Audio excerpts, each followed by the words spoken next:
और अब वक्त है सवाल घर घर काका। बड़े बड़े डॉक्टरों के साथ छोटे छोटे सवाल। हमारे साथ आज मैक्स अस्पताल की senior director laboratory medicine doctor Poonam Das हैं और मैक्स अस्पताल के ही associate director internal medicine doctor Romil Tikku हैं। डॉक्टर स्वागत है आपका। बड़े बड़े आप डॉक्टर्स हैं, हम छोटे छोटे सवाल लेकर आए हैं। डॉक्टर टिक्कू, सबसे पहला सवाल मेरा आपसे कि क्या सिर्फ छिलके वाले फल खाने हैं? लोग कह रहे हैं कि सिर्फ छिलके वाले ही फल खाओ। नहीं, आप फल कोई भी खा सकते हैं। आपको सिर्फ सावधानी ये रखनी है कि उसको साफ करना अच्छी तरह से। ठंडे पानी से भी अगर आप साफ करेंगे तो काफी है। अच्छा। और जो पैकेज आता है उसका आप ध्यान रखिए, उसको गार्बेज में डालने के बाद हाथ धो लीजिए और जो फ्रूट्स वगैरह है उसको अच्छी तरह से धोइए, फ्रिज में रखिए और फिर से हाथ धोइए। ऐसा कुछ नहीं है, आप कोई भी फ्रूट खाइए, बस सफाई आपको रखनी है, ध्यान रखना है कि उसे धोना है बस। और फ्रूट कैसे साफ करना है? सिर्फ पानी से धो लीजिए, साबुन लगाने की जरूरत नहीं है, पानी से अच्छी तरह से आप धो लीजिए, काफी है। अच्छा। खाने पीने से वैसे भी ट्रांसमिट होता नहीं है, बट फिर भी अगर हाथ लग गया हो इन्फेक्टेड पेशेंट का तो अच्छी तरह से धो ले, वो काफी है। डॉक्टर पूनम, दूध दही की जो बात करते हैं तो वो पैकेट वाला ही खरीदना है? देखिए, पैकेट वाला में आज तक तो हम लोग पैकेट वाला ही यूज करते आ रहे हैं। जिन लोगों के पास डायरेक्ट आ रहा है वो भी ठीक है, पर द कॉन्सेप्ट इज कि आप जो भी चीज घर के अंदर ला रहे हैं, चाहे वो पैकेट वाला दूध है या पैकेट वाला दही है, उसको एक बार नलके में धो लें ताकि अगर उसमें कोई वायरस है वो धुल जाए। तो ऐसा नहीं है कि दूध के अंदर या दही के अंदर वायरस पाया जाएगा, ऐसा नहीं है। बट आप जो भी सामान बाजार से घर ला रहे हैं, पैकेट वाला नहीं, ऐसा है कि पैकेट वाला नहीं खरीदें, सीधा वाला लें जो खुला दूध मिलता है, वो बेटर है क्या इस वक्त? नहीं, अगर आप ऐसा कुछ नहीं है। आपको सिर्फ अगर पैकेट वाला इजीली अवेलेबल है, जो कि एटलीस्ट बड़े बड़े शहरों में, मेट्रोज में और सब जगह है, उसको आप लेके आए और आप धो लें और आराम से यूज करें। जो भी चीज आपको अवेलेबल है आज के दिन में, अगर चॉइस है तो मतलब कुछ भी यूज कर सकते हैं दोनों में। हम ये कहना चाह रहे हैं एज डॉक्टर्स कि दूध या दही के अंदर से वायरस नहीं जाएगा। हाँ, जिस चीज में आप उस दूध या दही को ला रहे हैं उसको धो दीजिए। अच्छा, नहीं तो अगर दोनों अवेलेबल, जैसे दही खुली भी अवेलेबल है और पैकेट वाली भी अवेलेबल है, तो ऐसा कोई प्रेफरेंस नहीं है? मैं आपको एक बात बताना चाहूंगी। दो तीन चीजें होती हैं जिसमें बैक्टीरिया वगैरह भी बहुत मल्टीप्लाई कर जाते हैं बहुत जल्दी। और इंडियन सिनेरियो में, हमारे इंडियन घरों में, आप अगर कोरोना वायरस को भी ना लें, मैं ये नहीं कह रही हूं कि वो दही या किसी चीज में मल्टीप्लाई करेगा, बट दही और सैलेड, जो कटा हुआ सैलेड होता है बाहर का या ओपन दही होता है, उसमें हमने देखा है एज लैब पीपल कि उसमें एटलीस्ट बैक्टीरिया जो है वो काफी मल्टीप्लाई कर जाते हैं। अच्छा। तो तभी हम लोगों को कहते हैं कि अगर आप सैलेड घर पे खाइए, क्योंकि वो अच्छा धुला हुआ होता है। और सैलेड कटा हुआ और दही जो है, ओपन दही जो है, गैदरिंग्स में या बाहर, ये अवॉइड ही करिए। तो अगर कोरोना वायरस नहीं है, कोई और बैक्टीरिया होगा, सपोज आपका कोई पेट खराब हो जाए, उससे आपकी इम्यूनिटी कम हो जाएगी तो कोई वायरस आ जाएगा। बट इंडियन सिनेरियो में ये है, हमने देखा है एज लैब पीपल की दही के प्रोडक्ट्स जो हैं, जैसे शादियों में होते हैं या कहीं बाहर आप जाते हैं, मिलते हैं आपको, या कटा हुआ सैलेड है, इसको आप अवॉइड करिए। ठीक। डॉक्टर टिक्कू, ये जनरल हेल्थ के लिए है, आपके लिए। जी जी जी। डॉक्टर टिक्कू, डेंटिस्ट, दांतों में दर्द, ये डेंटिस्ट के पास लोग जाते हैं, तो दांतों का इलाज करवा लें इस टाइम या वेट करें? अगर वेट नहीं कर सकते हो तो क्या करें? देखिए, अभी जो भी मेडिकल इमरजेंसीज है उन्हीं को अपना इलाज कराना चाहिए। जो चीज अभी पोस्टपोन हो सकती है, इमरजेंसी नहीं है, उसे हमें अभी अवॉइड ही करना चाहिए। क्योंकि अगर हम हॉस्पिटल्स, क्लिनिक्स में जाते हैं, वहां पर चांस है कि आपको इन्फेक्शन हो, कोई इन्फेक्टेड पेशेंट हो, तो वैसे ही घर से बाहर अभी नहीं निकलना अनलेस कोई मेडिकल इमरजेंसी है। और रहा सवाल डेंटल प्रोसीजर्स का, उससे थोड़ा सा रिस्क होता है क्योंकि एरोसॉल्स जनरेट होते हैं। अच्छा। तो डेंटल प्रोसीजर्स तो तभी करने चाहिए एकदम इमरजेंसी हो। वो यूजुअली डेंटल इमरजेंसीज उतनी होती नहीं है। कैविटी है, रूट कैनाल है, अभी कोई जरूरत नहीं। अगर आपको दर्द हो रहा है बहुत ज्यादा तो आप पेन किलर ले सकते हैं डॉक्टर, डेंटिस्ट से बात करने के बाद। या इन्फेक्शन है तो मे बी वो आपको एंटीबायोटिक्स वगैरह दें। क्योंकि देखिए, डेंटिस्ट और ये पल्मोनोलॉजिस्ट जो भी प्रोसीजर्स हम करते हैं ना, जैसे एरोसोल्स जनरेट होते हैं, उससे रिस्क बहुत ज्यादा बढ़ जाता है। तो आगे जब लॉकडाउन खुलेगा और जब क्लिनिक्स वगैरह शुरू भी होंगे, तो उन्हें पीपीज वगैरह, सैनिटाइजेशन, सारा क्लिनिक का सामान रखना, there is a guideline for that जो फॉलो करनी होगी।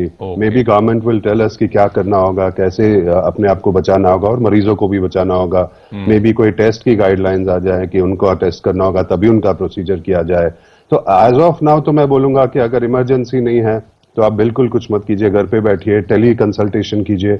अगर डेंटिस्ट से नहीं कर पा रहे हैं तो फिजिशियन से पूछिए, at least for the time being वो आपको कुछ बता देंगे नुस्खा पेन कम करने का, इमरजेंसी मेजर्स के लिए। बहुत ज्यादा जरूरी है ऑब्वियसली फिर तो आपको मेडिकल इमरजेंसी रूम में जाना ही पड़ेगा, हॉस्पिटल हो या क्लिनिक हो। वो भी आप पहले अपने डॉक्टर से बात कर लीजिए सो दैट वो प्रिपेयर्ड हो, तैयार हो, उनका भी सामान वगैरह, मास्क हो या पीपी हो, वो तैयार हो, अकॉर्डिंगली वो आपको हैंडल करेंगे। But generally as of now hospitals, clinics मत जाइए अगर आपको कोई मेजर इमरजेंसी नहीं है।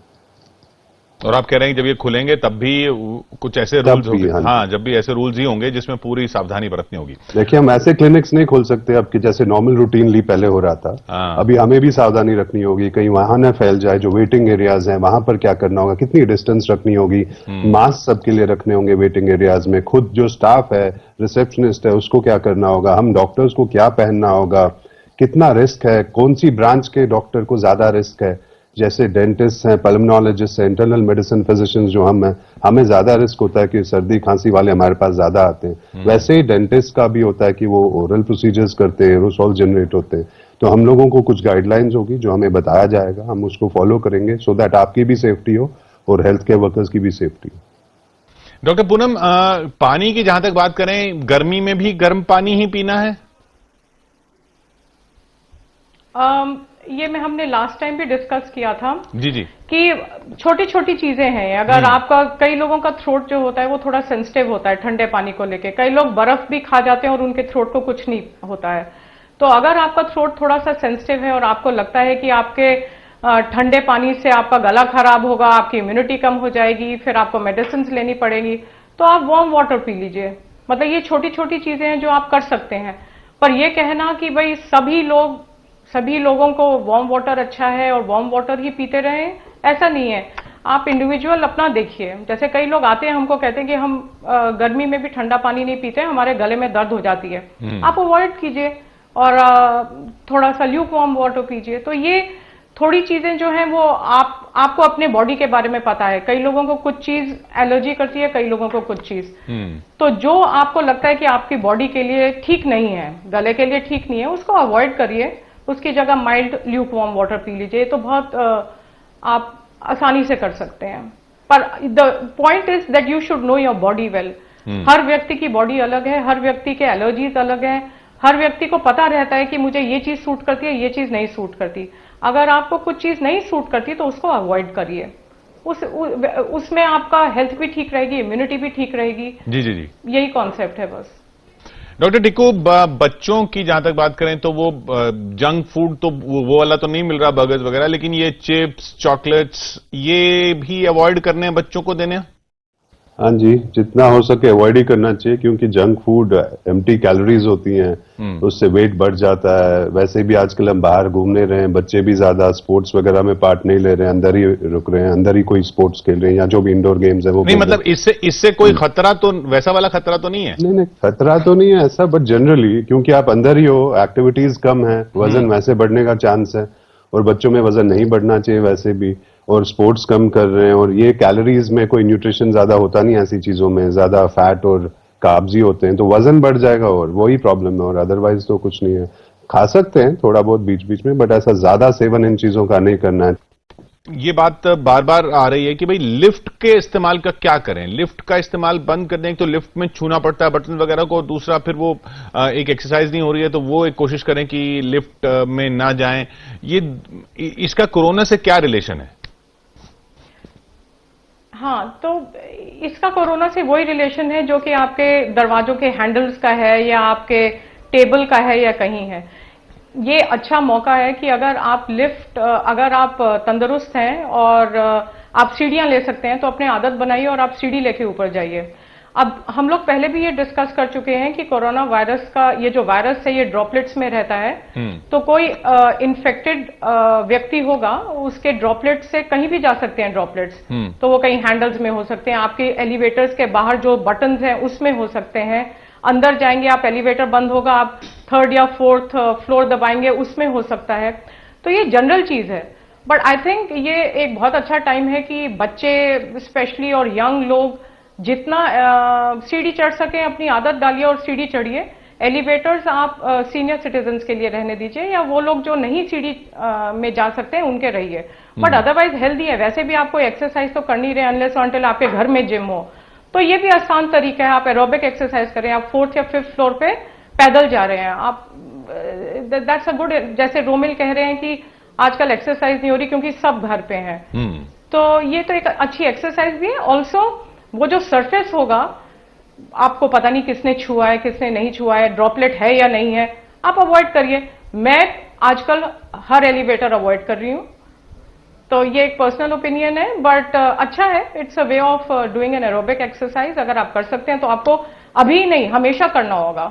आप आदत डालिए।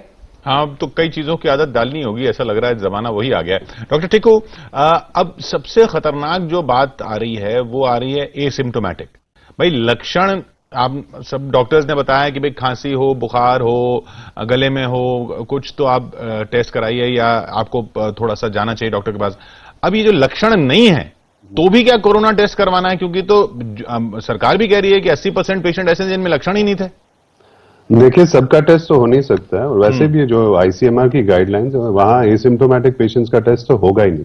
जो एसिम्टोमेटिक टेस्ट हो रहे हैं अभी, जो पॉजिटिव जो हमें पता चल रहा है, ये कॉन्टैक्ट्स हैं, या तो ट्रैवल हिस्ट्री है या कोई पॉजिटिव केस के कॉन्टैक्ट में थे इसलिए उनका टेस्ट किया गया, और इंसिडेंटली उनको पता चला कि ये सारे एसिम्टो, जैसे 186 लोग परसों थे जो पॉजिटिव पाए गए हैं। देखिए, एसिम्टोमेटिक होने का मतलब है कि कोई लक्षण नहीं है बीमारी का। हाँ। न फीवर है, न खांसी है, न सांस फूल रहा है। कैसे पता चले? ये तो साइलेंट स्प्रेडर्स होते हैं। ये वो पॉपुलेशन है जो फैलाती रह जाएगी डिजीज। अब उसके फायदे भी हैं और नुकसान भी हैं। अब आप पूछेंगे कि क्या फायदा हो सकता है बीमारी फैलने से, क्योंकि माइल्ड डिजीज है।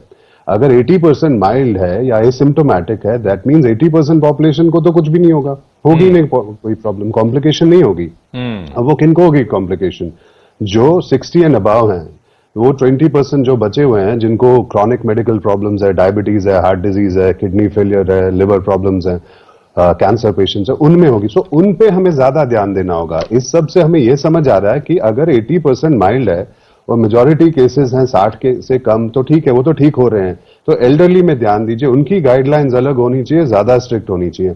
तो रहा सवाल, और इससे हर्ड इम्यूनिटी भी हो जाएगी। अब जो हर्ड इम्यूनिटी ब्रिटेन में पहले सवाल उठा था कि होने दो, जितने लोगों को हो रहा है धीरे धीरे सब इम्यून हो जाएंगे। अब वो उस टाइम पे शायद नहीं था सही बोलना, क्योंकि कई ज्यादा जाने जा सकती हैं, आगे जाके वैक्सीन आएगी तो maybe will be able to prevent it. मगर एज ऑफ नाउ अगर बहुत ज्यादा लोगों को हो गया है तो एक फायदा यह है कि हर्ड इम्यूनिटी हो जाएगी, विदाउट सिम्टम्स उनको इम्यूनिटी हो रही है। ये फायदा है।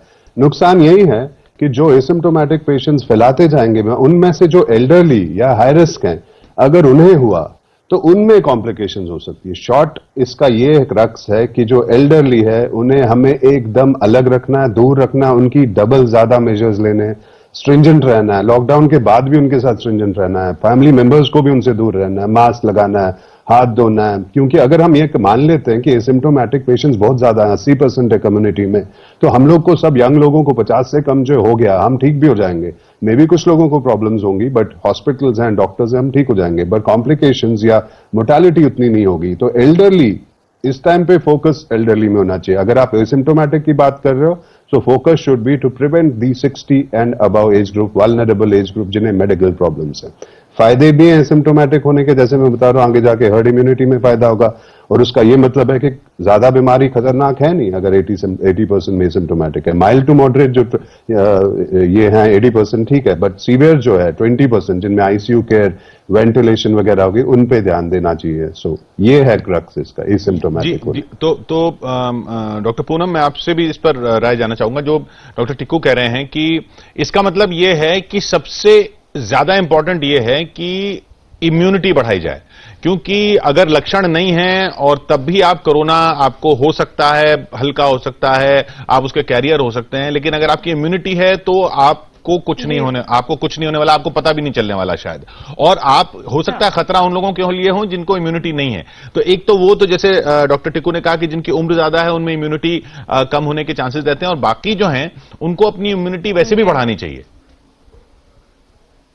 जी जी, मतलब वो तो एक्चुअली इम्यूनिटी हर चीज के लिए है, सिर्फ कोरोना वायरस के लिए ही नहीं है। मतलब आप हर चीज वो करें जिससे आप हेल्दी रहें। हेल्दी का मतलब है आप इम्यून है, मतलब आपको जितने इन्फेक्शन हैं वो जल्दी नहीं लग सकते। तो आपकी अगर इम्यूनिटी कम है तो वो ऑब्वियसली कोई भी इन्फेक्शन हो सकता है, कि सिर्फ कोरोना ही नहीं है, कोई भी इन्फेक्शन हो सकता है जी। तो आप इम्यूनिटी कैसे बढ़ा सकते हैं? आप हेल्दी रहिए, हेल्दी खाइए, एलिवेटर ना लीजिए, ऊपर से नीचे तक एटलीस्ट स्टेयर्स लीजिए, जंक फूड ना खाएं। अगर आपको कोमॉर्बिडिटीज हैं जैसे हाइपरटेंशन है, डायबिटीज है, आप अपनी दवाई अच्छी तरह लें, अपने आप को तंदुरुस्त रखिए, वो ही इम्यूनिटी है। ऐसे कोई मैजिक पिल नहीं है कि आप खाएंगे और इम्यूनिटी बेटर हो जाएगी। जितनी भी ये हेल्दी चीजें हैं, इवन आफ्टर अगर आपका ये कोरोना का एपिसोड खत्म भी हो जाता है तब भी आप एक्सरसाइज करते हैं, आप वेट अपना ठीक रखते हैं, आप अपनी दवाइयां ठीक रहते हैं, इस हेल्दी, इन लेमैन्स टर्म्स हेल्दी रहना का मतलब इम्यूनिटी है। ऐसा कुछ चीज मैजिक पिल है नहीं। तो आप अपने आप को हेल्दी रखिए, आप हर चीज वो करिए जिससे आपकी हेल्थ मेंटेन रहे, एंड दैट ऑल्सो इंक्लूड्स कि अगर आपको कोई कोमॉर्बिडिटी है उसकी दवा भी आप सही तरह से लें जी। तो डॉक्टर, इसी चीज को इम्यूनिटी कहते हैं। और डॉक्टर टिक्कू, इसके साथ ये अपने हेल्दी रखने के अलावा अब ये लोग ये भी धीरे धीरे सीखते जा रहे हैं कि साफ सफाई, तो ये जूते चप्पल भी सैनिटाइज करने हैं डॉक्टर टिक्कू? नहीं, जूते चप्पल कितना आप सैनिटाइज कर लोगे। हाँ, अगर चप्पल है तो आप पैर धो लीजिए घर में जाने से पहले, और जितना हो सके आप बाहर ही रखिए जूते, घरों के अंदर जूते मत ले जाइए। मेरी तो ये पर्सनली मेरा मानना है पहले से ही कि घरों में जूते वैसे भी नहीं जाने चाहिए, घर को साफ रखना चाहिए। चप्पल आप धो लेंगे, जूते तो धो नहीं सकते, आप जूते बाहर ही रखिए। क्योंकि जो स्टडीज हुई हैं हॉस्पिटल्स में अभी रिसेंटली कोविड रिलेटेड, उसमें पता चला है कि जूतों में है इन्फेक्शन, कैरी करता है भाई। अब उससे कितने लोगों को इन्फेक्शन होता है वो मुश्किल है बताना, और वो भी उसकी पॉसिबिलिटी बहुत रिमोट है। बट हाँ, जूता तो है ही गंदा। आप देखिए हर जगह जूता सड़क पे होता है, या इनफेक्ट थूका होगा कोई, कुछ इन्फेक्शन हो तो वो इन्फेक्ट हो सकता है। तो जूतों को आप धो मत लीजिए, बाहर ही रख लीजिए, घर के अंदर मत घुसाइए। चप्पल जो है वो आप धो सकते हैं, हाथ पैर धोने ही होते हैं, उसके साथ चप्पल भी धो लीजिए। बट हाँ, जूते गंदे होते ही हैं यूजुअली, तो उनको वैसे भी घर के अंदर नहीं घुसाना चाहिए। वो वैसे भी एक हाइजीनिक चीज नहीं है करने के लिए। और आजकल के तो बिल्कुल ही मैं बोलूंगा कि जूतों को आप घर के बाहर रख लीजिए, अंदर नहीं ले लीजिए। डॉक्टर पूनम, पालतू जानवरों की जहां तक बात है, कुछ लोग कह रहे हैं कि उनको भी मास्क पहना देते हैं। नहीं, बहुत लोग बहुत सारी चीजें कह रहे हैं। ये वाला जो वायरस है ये एनिमल से ट्रांसमिट नहीं हो रहा है। बहुत थोड़े टाइम पहले एक आर्टिकल आया था, मुझे याद नहीं है कौन सी कंट्री का था, कि कोई टाइगर पाया गया था जिसमें कोरोना वायरस है। जी जी। तो ये सब वायरसेस जो हैं ये एनिमल्स में होते हैं, रहते हैं। जैसे HIV भी जब शुरू हुआ था तो शुरू में ये कहा गया था कि चिंपैंजीज में पाया गया था, उसके बाद ह्यूमन बींग्स में आया। फॉर एग्जाम्पल उनको खरोचा होगा या ब्लड के थ्रू ह्यूमन बींग्स में आया। सिमिलरली ये वायरसेस अगर किसी में है, किसी जानवर में है, पता नहीं है या नहीं है आज की डेट में, पर अगर हो भी तो इनका transmission animals to human beings नहीं है। मतलब एनिमल से व्यक्ति का ट्रांसमिशन इसमें नहीं है। सब्जियों की बात जहां तक हुई, पानी से धोने की हुई, आपने कहा पानी से धो लें। अब उसको धूप में भी सुखाना है क्या? कई लोग कह रहे हैं धूप में सुखा दीजिए उसके बाद। नहीं, जरूरत नहीं है, ऐसा कुछ नहीं है। 5-10 मिनट आप उसको बाहर ही रखिए, जब सूख जाए तो आप फ्रिज में रखिए या जहां पर भी आपको रखना है, पर धूप वगैरह में रखने की जरूरत नहीं है। जैसे मैंने पहले भी बताया कि ये चांस होना कि वो इन्फेक्टेड हो और सब्जी वाले ने उस पर खांसा छीका और वो पॉजिटिव है सब्जी वाला, हम ये सब मान के चल रहे हैं, जो बहुत रिमोट पॉसिबिलिटी है। और कितनी देर और वो सरफेस पे रहता है, सब्जी में कब तक वायरस सस्टेन करता है, वायबल रहता है, फिर जब आप धो रहे हो उसको, धोने के बाद भी वो वॉश ऑफ हो रहा है, वैसे ही क्लीन हो रहा है, अब हम मान रहे हैं उसके बाद भी उस पर वायरस है, तो वो carrying it a bit too far I would say. So possibility बहुत कम है। 5-10 मिनट आप रखिए उसको धूप में या बाहर रख सकते हैं, ऐसा कोई हार्म नहीं है, बट ऐसा कोई रूटीनली करने की जरूरत नहीं है। अभी भी ट्रांसमिशन जो है सबसे ज्यादा ड्रॉपलेट से होता है, 80% से ज्यादा ड्रॉपलेट, खांसने छींकने से, उसके बाद फोमाइट से, अगर कोई सरफेस से हुआ हो, टच हो रहा है, टेबल पे है, लैपटॉप पे है, फोन पे है और आपने हाथ लगाया, आप कितने पॉजिटिव केसेस खांस रहे हैं, चीख रहे हैं और वो चीज आपके घरों में पहुंच रही है, आपको उस हिसाब से सोचना होगा। बहुत कम चांस है, बट हाँ सफाई तो रखनी है। दैट डजंट मीन कि हमें कंप्लेसेंट होना, हमें तो यही सोचना है कि हर आदमी पॉजिटिव है, हर सरफेस इन्फेक्टेड है, उसी हिसाब से हमें अपना काम करना है। डॉक्टर पूनम, डेंटिस्ट की हमने बात की, अब और कुछ हो तो भी हॉस्पिटल अवॉइड करें डॉक्टर को दिखाना। अब क्या ऐसा हो सकता है कि डॉक्टर को न दिखाना डेंजरस हो जाए किसी भी कंप्लेंट के लिए? नहीं, वो आपको गेज करना है। हाँ, तो आजकल काफी फिजिशियंस टेली काउंसलिंग भी कर रहे हैं। अगर वो व्यवस्था नहीं है तो आप अपने फिजिशियन को एक बार टेलीफोन तो कर लें। कई चीजें ऐसी होंगी जो आप कॉमन सेंस से नहीं कर पाएंगे। फॉर एग्जाम्पल, अगर आपके सर में दर्द है तो हो सकता है आप क्रोसिन ले लें, पर आपके सर दर्द 2-3 दिन चला, आपको वॉमिटिंग आ रही है, सर दर्द, तो आपको लगेगा ये नॉर्मल सर दर्द नहीं है। ऐसे केसेस में अगर आप कहीं किसी अस्पताल की इमरजेंसी में जा सकते हैं तो जरूर जाएं। और अगर कोई इमरजेंसी नहीं लग रही है तो एटलीस्ट अपने फिजिशियन को टेलीफोन से राय ले लें। अब जैसे गर्मी बढ़ती जा रही है, अब सवाल एसी काम कई बार कर चुके हैं, अब एसी और कूलर में अगर चॉइस है तो क्या चलाना चाहिए, डेजर्ट कूलर या एसी? एसी के बारे में मैं आपको क्लियर कर दूं एक बार कि जो घरों में एसी है वो विंडो एसी है या स्प्लिट एसी है, उससे चांस इन्फेक्शन फैलने का बहुत कम है, क्योंकि घरों में पॉजिटिव पेशेंट्स तो है ही नहीं, बहुत कम जो है वो हमें पता है वो आइसोलेटेड है। मान लो हैं भी तो उसी कमरे में लिमिटेड है वो, तो इन्फेक्शन वैसे भी उन कमरों में सफाई वफाई तो करनी है। ये जो एसी का खतरा है इन्फेक्शन फैलने का, ये उन जगहों पर है जैसे होटल्स हैं, हॉस्पिटल्स हैं, जहां सेंट्रली एयर कंडीशन यूनिट्स हैं। अब वहां क्या होता है कि सर्कुलेट होता है ये हर जगह। अब एक जो स्टडी हुई थी चाइना में, ग्वांगझो में, एक रेस्टोरेंट में 3 फैमिलीज खाना खा रही थी, आसपास ही थे टेबल्स उनके। तो पहला पेशेंट जो था उसको 24 जनवरी को कुछ सिम्टम, उसी दिन सिम्टम्स आए, जो खा रहा था खाना, हो सकता है उसने खांसा हो, छींका हो। उनको 10-15 दिन के बाद उन्होंने देखा कि वो जो बाकी टेबल्स पे थे दो लोग, उन्हें भी हो गया। तब से ये आ गया कि शक। उस स्टडी का भी कंक्लूजन ये 100% नहीं था कि इनको उसी से हुआ, बट मोस्ट लाइकली उन्होंने बोला था कि उससे हुआ होगा। उसका मतलब ये है कि अगर उस कमरे में जहां पॉजिटिव पेशेंट है वो खांस रहा है, ड्रॉपलेट इन्फेक्शन है, क्योंकि एसी से सर्कुलेट हो रहा है एयर, तो आसपास उस कमरे में वो ड्रॉपलेट्स फैल सकते हैं। अब वो ड्रॉपलेट्स एसी के डक्ट के थ्रू हर कमरे में जाएं, लॉन्ग रेंज में फैला दे पूरी बिल्डिंग में, ये बहुत अनलाइकली है कि वो हर जगह। कितना वायबल रहता है डक्ट्स में, क्या परसेंटेज है उसकी इन्फेक्शन, उससे कितने लोगों को होता है, तो ये मुश्किल है बता। तो उस कमरे में स्पेशली देखा गया, या डायमंड प्रिंसेस में भी उन्होंने स्टडी करी थी क्रूज में, कि जो कमरे साफ किए गए थे उनमें वायरस नहीं मिला, और एक कमरा उन्होंने साफ नहीं किया और वहां उनको बाथरूम में, हैंडल्स में, सिंक में वायरस मिला था। क्योंकि एयर से जो ये आसपास